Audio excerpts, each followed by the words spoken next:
Hey guys, Brother Jim here. We're going to be talking about boundaries today, and man, I have found out this is not a very popular subject. Guys, I want you to understand, this is not just a video, this is a ministry. You're going to want to stick around to the end and find out what to do with one of our most important boundaries. Well guys, there's boundaries everywhere, and there's different kinds of boundaries, different types of boundaries. One is a physical boundary, certainly mental boundaries, emotional boundaries, and legal boundaries. And these all affect us in some way. And we run into boundaries every single day. There's not a day goes by, probably not an hour goes by where we don't run into some type of boundary. And there are some people, it seems like they're always pushing the boundaries. They keep maybe 1 foot in, 1 foot out, and they're teetering back and forth depending on when you look at them, or if they catch you looking at them, they hop back into the safe zone there. So let's talk about what boundaries are. Boundaries are borders, and they're separations like walls, fences, geographical boundaries, or even absence is a boundary. And geographical boundaries are things like maybe a country, the borders of a country, the state lines of your state. I live in the state of Texas, and it's the largest of the lower 48 states, and it's the largest because the boundaries are the furthest. And I mean, it seems like a no-brainer, but then you have county boundaries inside the state, and then you have city boundaries. Then you have also, we talked about legal boundaries. You have things like speed limits and, road signs, whether it's to yield or to a stop sign is a boundary. You can't go by this without stopping. And so it sets limits on things. And why are boundaries good? Because, you know what, we as humans, we need limits. If everybody is traveling at a certain speed and somebody comes through and they're traveling way too fast or way too slow, it becomes a danger to everybody else. So not only they have speed limits that you can't drive faster than this, generally it's understood in Texas about 9 miles an hour over, and inside that 10 mile an hour range, you're okay. But there's places that's not true. You can go through some small towns and, they may pull you over, and they can if you're 2 miles an hour over. They're stricter on that, usually in a school zone. Another boundary they have in a school zone is you can't be on your cell phone talking.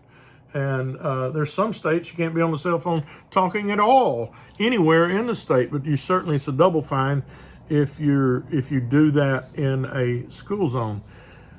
And because they feel like it distracts you, and it does to a degree, it distracts you. I see people all the time. I ride a motorcycle. I see people all the time that are on their cell phones going down the road, driving with their leg, texting, looking down and just glancing up every now and then. I'm sure I've been guilty of doing that. And sometimes if I get a message, I'll hand it to my wife and tell her to read it. She'll read it. And sometimes I'll tell her what to respond, and she will. But if it's a complicated answer or something that's going to be a little discussion, she'll even hold the wheel sometimes. I know a lot of y'all don't like that. Hope the cops don't come up and get me for the video here, but that's something that we do. And so these different boundaries are separating points between what's acceptable and what's not acceptable. What is, you have, even on your property, you have property lines. And if you live in an apartment complex, you have a certain apartment that you live in. If you pay rent on a particular apartment, it doesn't give you access to all the others. There's some common areas like the pool. Usually they got a rec center, tennis court, or whatever like that. You've got access to that. And then we see the lakes, public waters. Wow, man, that's such a hot controversial place, it seems like. So in some of these upscale neighborhoods, they pay to live there by the water. And so they feel like the water is theirs. Well, it's theirs to enjoy. It's theirs to live on. And they don't want anybody fishing near their dock. Well, they can't control that because the water is public. Now, you can't get on their dock or tie off to the dock, but you can fish around it. You can be right up there by it, and you can cast up underneath it if you want to because it's public water. And so, and there, boy, we see videos on line sometimes where this gets way out of hand. They're going to call the cops, get out of here. And so there is a regulation sometimes on the boundary of that water for a certain number of feet that even the homeowner doesn't own that it's owned by the Corps of Engineers or whoever maintains the lake. And so, there are private waterways that the water itself, according to the state law, may be public, but you can't get to it except crossing private property. So if they have a pond on their property, you can't fish that pond because you can't get to it without trespassing. So boundaries are generally are not negotiable. Whoever has jurisdiction over that can sometimes give leeway in it, but that's not really what we're here to talk about. But let's look at what are boundaries for. We touched on that a little bit. They're for protection. They're to show ownership. You have property lines that show your ownership, but they're also for jurisdiction, to determine what authority is over that particular boundary. So from one county to another, you have a different jurisdiction. Although it all lies within a state jurisdiction, they'll usually refer to the county that this particular infraction or point of interest that you're looking at, whichever county that is in, is usually looked at. If it's in a city, the county will refer to the city. And so it denotes jurisdiction. And then let's look at how do boundaries, how do boundaries affect us? Well, in many, many, many different ways. We talked already about the waterways and what happens there with them. But I really want to deal a little bit more in our physical, mental, and emotional boundaries.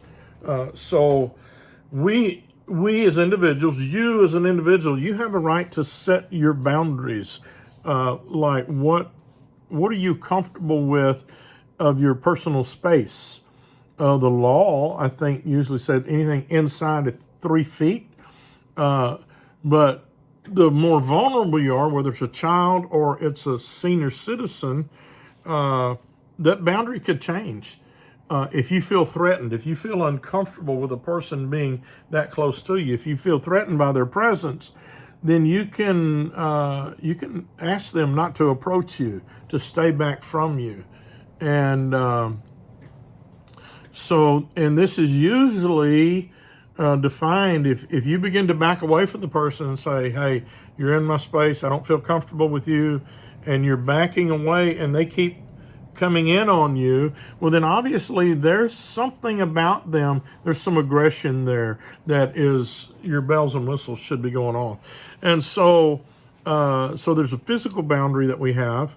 And even, matter of fact, I'm not sure I'm for all of this, but I know why it's there, is one physical boundary is if they touch you, if a person touches you, it can be considered assault. Well, I don't know if I agree with all of that. I come from a lot tougher generation that assault was something a little bit more aggressive, but just touching a person can become assault. And so then our mental boundaries, that we have a right to set boundaries of what I allow somebody to dump into my mind, expose me to, things of this nature, things that make me angry, things that make me scared, things that make me feel emotions, which we're about to deal with emotional boundaries here in a second, but things that make me feel unsafe unsafe in my mental capacity. Somebody that is talking down to me or disrespecting me. I have mental boundaries on that. You should too. Should have mental boundaries there. And I want to say I was dealing with some disrespect recently, and I did a video about disrespect, and I was talking about demanding respect. And several people, a lot of people liked it. Some didn't at all. They said, you can't demand respect. Respect is earned, this, that, and the other. Well, they really mistook what I was saying. What I was really saying about demanding respect is that you set your boundary and you don't allow somebody to come inside of that and change the rules on you. And so demanding respect is not so much about what you do, but how I decide whether or not I'm going to receive that and whether I'm going to allow that behavior in my presence. And I may have to make that, we talked about absence was a boundary also. I may have to make myself absent from that behavior, maybe even that person. That's kind of a last resort. But so, and then emotional boundaries. Emotional boundaries are a lot broader spectrum. And we need to respect one another's emotional boundaries. And, we don't have a list of what that is.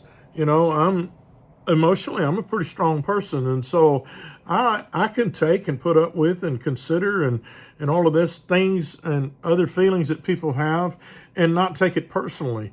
But if you feel that somebody is demoralizing you, if they're triggering you from old situations in your life, true, maybe you need to heal up from those things. But at the same time, if you're not healed yet, what do you do about those boundaries? You have a right to say, I'm not okay with this. And, I don't want to continue this conversation. I don't want us to meet like this again.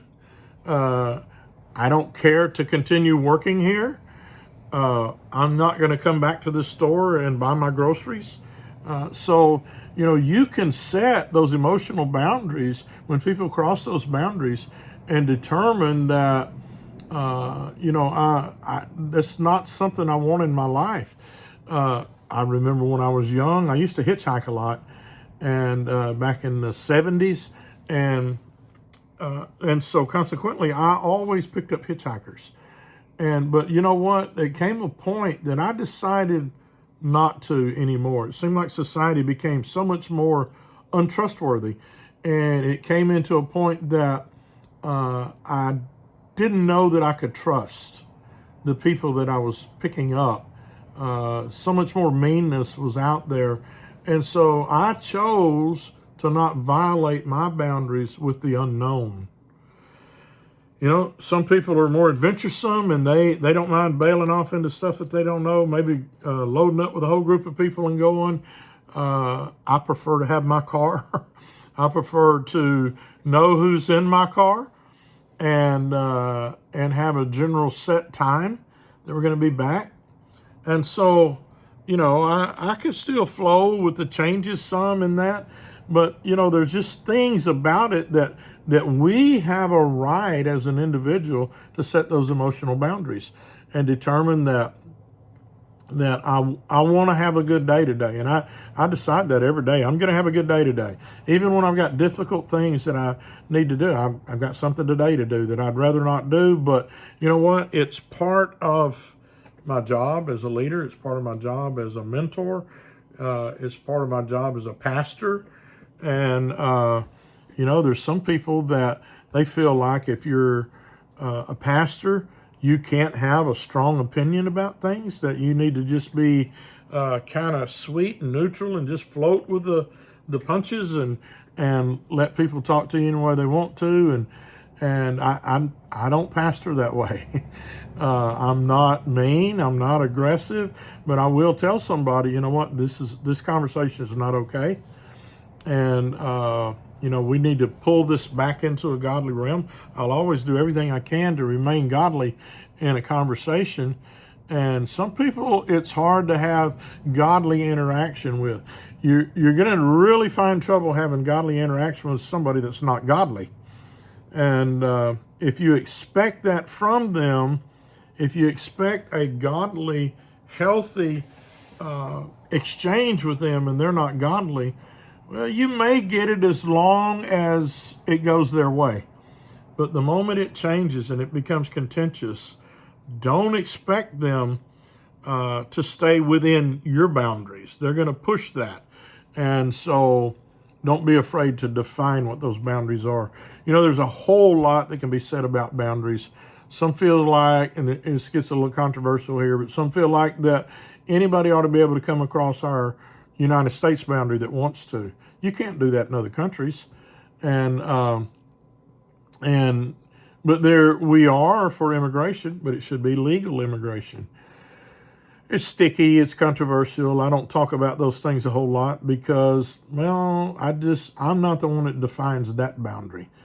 I have a defined boundary in that topic for me, and but I don't require that you agree with me on it fully. But I do believe we need to be civil with one another. So put down here in the comment how you feel about boundaries. What are some of your boundaries that are okay? What are some of the things that you have learned to expand your boundaries with, or maybe to tighten the boundaries in other areas?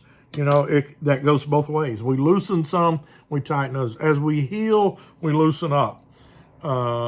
As we get into more critical areas, we have to tighten things up sometimes. And so let me know. Comment down here. Share this video if you would. Subscribe to the channel. If you like this kind of teaching and would like more of it, make sure and subscribe to our channel. Go through our videos down here. You're going to find a lot of teaching videos and about different subjects. Some of them you're going to agree with. Some of them at least will make you scratch your head and ask some questions. And so, listen, right here in East Texas, I'm still keeping the faith. We love you, and I pray you have a good day today.